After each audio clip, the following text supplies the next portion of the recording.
அடுத்து உருவாக போற புயல் எந்தெந்த மாவட்டங்களை பாதிக்கும் அப்படின்னு நிறைய பேர் கமெண்ட் செக்ஷன்ல கேட்டிருந்தீங்க.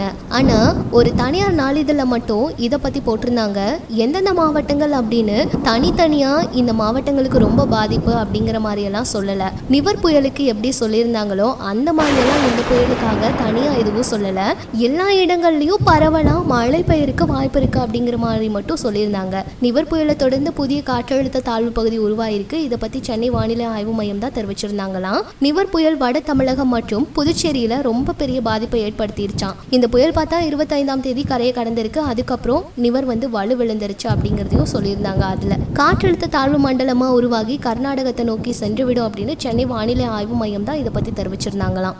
வடகிழக்கு பருவமழையோட தொடர்ச்சியா 27ஆம் தேதி புதுச்சேரி மற்றும் தமிழகத்துல ஒரு சில இடங்கள்ல மழை பெய்யக்கூடும் அப்படின்னும் அதுல சொல்லியிருந்தாங்களாம்.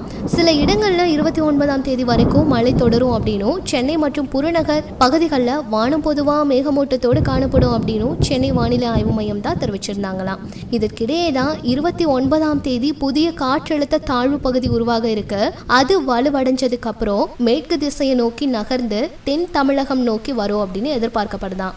இதை பத்தியும் அதுல சொல்லியிருக்காங்க. இதனால இந்த காற்றழுத்த தாழ்வு பகுதியால தென் மாவட்டங்கள்ல கனமழை பெய்ய வாய்ப்பு இருக்கு அப்படிங்கறத மட்டும்தான் அதுல தெரிவிச்சிருக்காங்க.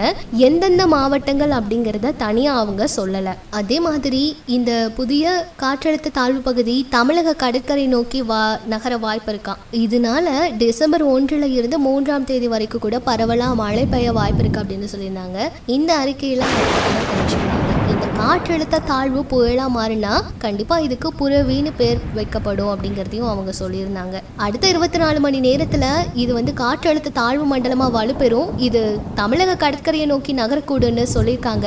சரி, என்ன நடக்கும் அப்படிங்கிறத பொறுத்திருந்து பார்ப்போம். கண்டிப்பா இதை பத்தி அடுத்த அப்டேட் எது வந்தாலும் நான் உங்ககிட்ட கொண்டு ஷேர் பண்ணிக்கிறேன். இந்த வீடியோ உங்களுக்கு பிடிச்சிருந்தா லைக் பண்ணுங்க. இதே போல பல வீடியோஸ் வேணும்னா நம்ம சேனலை சப்ஸ்கிரைப் பண்ணிக்கோங்க. இப்போ உங்க ஊர்ல மழை பெய்யுதா இல்ல வெயில் அடிக்குதா இல்ல எந்த மாதிரி இருக்கு, அப்புறம் நீங்க ஏதாவது இந்த நிவர் புயல் பாதிக்கப்பட்ட இடங்கள்ல இருந்தா என்னென்ன பாதிப்புகள் எல்லாம் ஏற்பட்டுச்சு அப்படிங்கறதெல்லாம் கருத்துக்களை கமெண்ட் செக்ஷன்ல சொல்லுங்க. இதே போல பல வீடியோஸ் வேணும்னா நம்ம சேனலை சப்ஸ்கிரைப் பண்ணிக்கோங்க.